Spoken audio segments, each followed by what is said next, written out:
Right, we have arrived bright-eyed and bushy-tailed at the RECOUP Conference.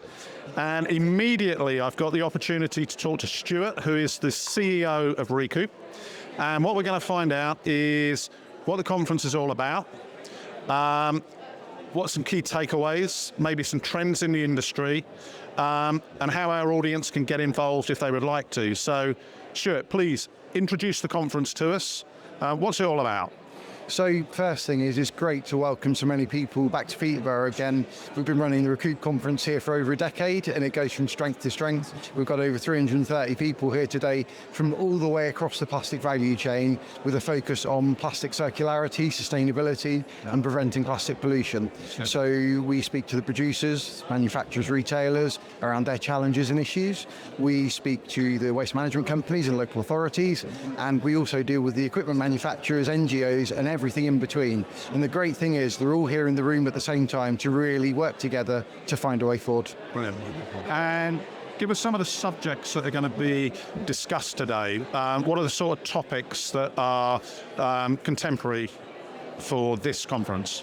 So it's a really interesting time for the sector, both manufacturing and recycling. There are challenges both in the UK and globally, and we're going to unpack that. And the very first thing on the agenda is to discuss whether we can ever really achieve plastic circularity in the UK. We're then actually going to move on to international experience as well. And we've got some international guests here that are going to tell us about their opportunities, their challenges. And I'm sure some of them will be aligned and some of them will be unique to their countries. In the afternoon session, we're then going to unpack the plastic paradox.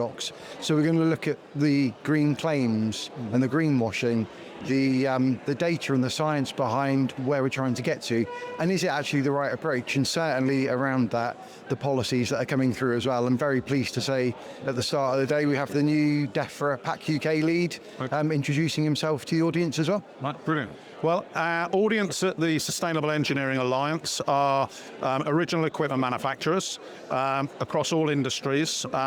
One in particular, automotive, for example, new regulations coming through soon on the volume of recycled material that needs to be used in the manufacture of new vehicles. Yeah. So I'm guessing that all keys in with the circularity stuff we're talking about. Absolutely. Whilst RECOUP traditionally developed in the 90s off the back of packaging regulations, we've seen environmental regulations across all sectors start to grow, including automotive, textile, furniture, and so on. So it really is a case of not just sharing across the value chain the experiences and challenges, it's sharing cross-sector as well. And there's a lot of interest here today. And as I said, we've got really big companies here from all of those sectors, and hopefully they will form part of the solution. Certainly for me, the equipment manufacturing and solution sector is going to be an absolutely pivotal part of that in helping those industries make the changes and achieve the targets and actually move forward on plastic circularity. Brilliant. And what would you suggest to our audience if they want to get involved in RECOUP, if they want to get closer to the information, that sort of thing? What should they be doing? So first thing to say is RECOUP is actually a charity. Okay. So much of what we do, we try and make available to everybody. Certainly all of our members here today come in at no cost, and there is a small charge for non-members, but everybody is welcome to this event, and we will be running the event on the last Thursday of September next year as well. And not just that, we host a pretty big annual dinner and awards the night before. So it really is a network to get involved in if you have any interest in sustainability, circularity, and the environment. Brilliant. Well, the team here, we're going to be wandering around, chasing around, talking to as many people as we can, interviewing them on the technologies they've got on display here, which will produce a short. So we'll share that with you, and then we can broadcast that and raise awareness to a bigger audience. I hope you have a fantastic day. Brilliant. Thank you. Thank you. Excellent. We are on the Greiner stand, and I am with James. And what caught our attention as we walked past was the word reuse. Packaging reuse, very topical subject at the moment. I'm seeing it referenced in all sorts of places. What I was really looking for was a good explanation of what that actually means as part of a circular economy. Some of the products we're looking at here, some of the materials in use. And so I'm going to hand over to James, and he's going to tell me all about it. So James. Yeah, absolutely. So essentially we're growing significantly in terms of reuse at the moment, and it's only been over the last few years, but we're already working with some huge brands. Okay. And a lot of this has started with reuse drinking cups, Okay. which we're doing in European festivals. And, there's definitely situations in the UK where we can improve, where we can be doing this in terms of all of the football stadia, for example, rugby stadiums, festivals. And in its most simple terms, we can provide the cups for the drinks, drink your drink, and then have collection points for those cups.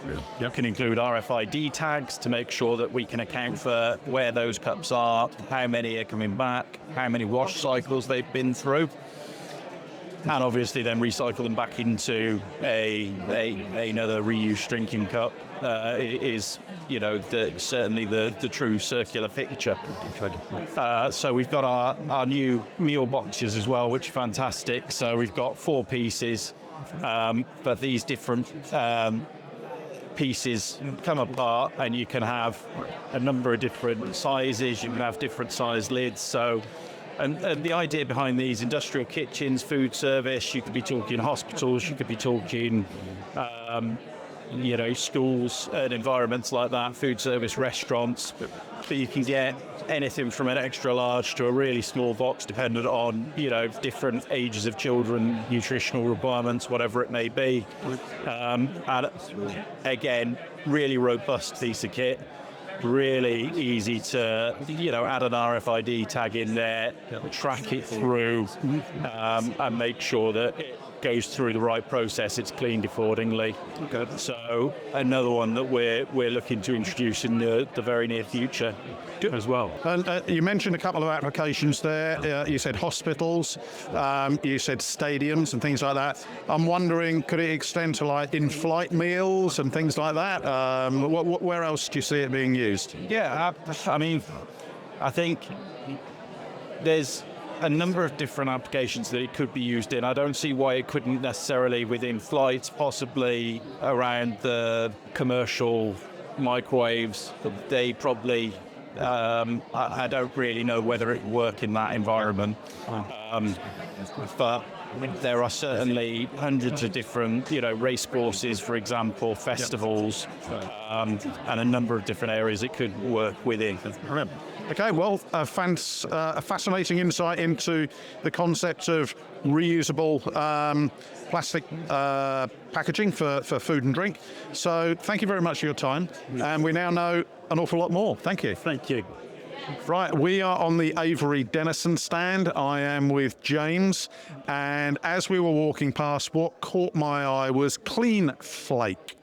So we thought we'd stop. There was some interesting product demonstration here, and what I'm going to do now is ask James to just talk me through that technology. So James, over to you. So it's technology we've had for a while. It's kind of developed over the years, and it's all around PET recycling. So for bottles and trays or pots or whatever you can really think of. And the idea is that typically you'd have a polypropylene label on these types of containers, so rigid clear label or white label, and the adhesive wouldn't typically detach from the flake. So what you get is you get contamination of the flake, inks, varnishes, foils, etc. What we developed was an adhesive that was a soluble adhesive, let's say, or maybe not a correct word, but an adhesive that's designed to wash off during the PET recycling process. So you might have seen that in action, but generally what happens is they'll grind it into flakes, a bottle for example, and then they will wash it in a bath, usually about 70 degrees Celsius,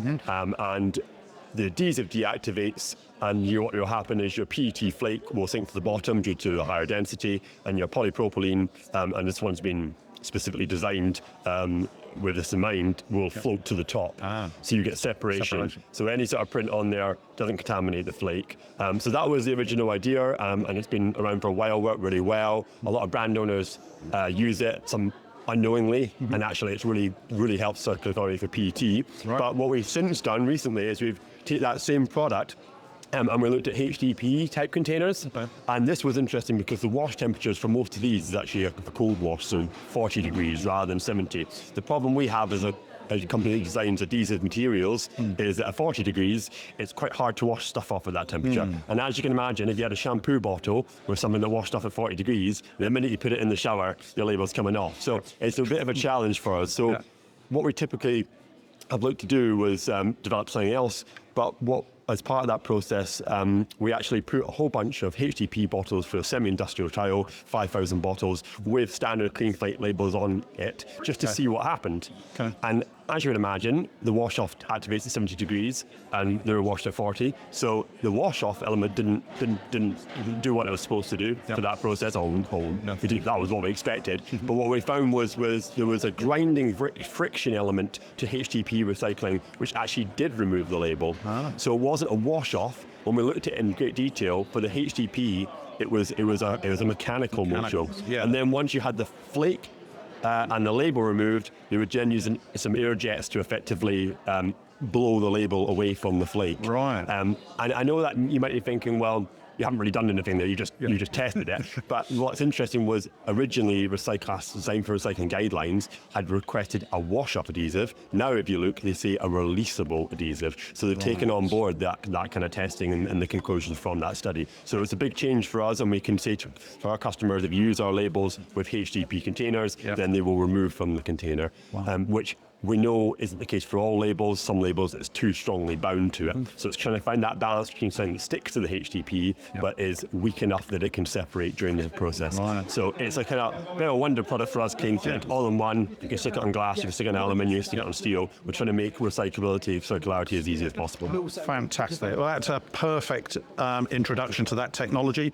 And in fact, it's a technology close to my heart, because what viewers may not be aware is I started my career as an engineer in the high-speed labelling industry using adhesive labels just like that. So, fantastic to know. And it sounds like it sort of reset the standard almost, and the description of what a releasable label is. And I think we're challenging kind of old views of how labels work for recycling processes, which I think is really important, and we're trying to innovate. I mentioned clean slate had been changed a couple of times. We're trying to get that wash temperature down to save on energy. So there's loads of innovation going on, and the most recent kind of stuff is we've actually started combining recycled content films with the clean slate technology. Nice. So we've got a 30% recycled polypropylene, which is, as you can see, looks great, doesn't look old and tattered, and you can have that with that wash-off technology. So really, really hammering home the point that you can have a truly sustainable label material. Brilliant. Yeah, fantastic. Excellent. Thank you for your time. Wonderful introduction. Thank you. Thanks. Okay, right. It is the close of play at the RECOUP Conference where we have been today. 3 very interesting sessions looking at the circular economy, and in particular the reuse and recyclability of plastics, primarily within the UK, but also a very interesting global perspective, how different countries are handling this process differently. We've looked at regulation, we've looked at process technologies, we've looked at mechanical recycling, chemical recycling. We've looked at the idea of product reuse, in particular packaging type products, a whole raft of material technologies as well. So a very interesting day.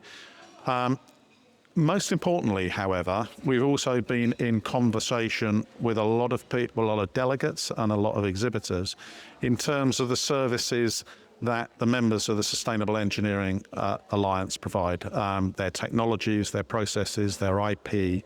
There's good synergy with a lot of the organisations here, and we've dedicated good time to introducing them to our members and sharing those insights.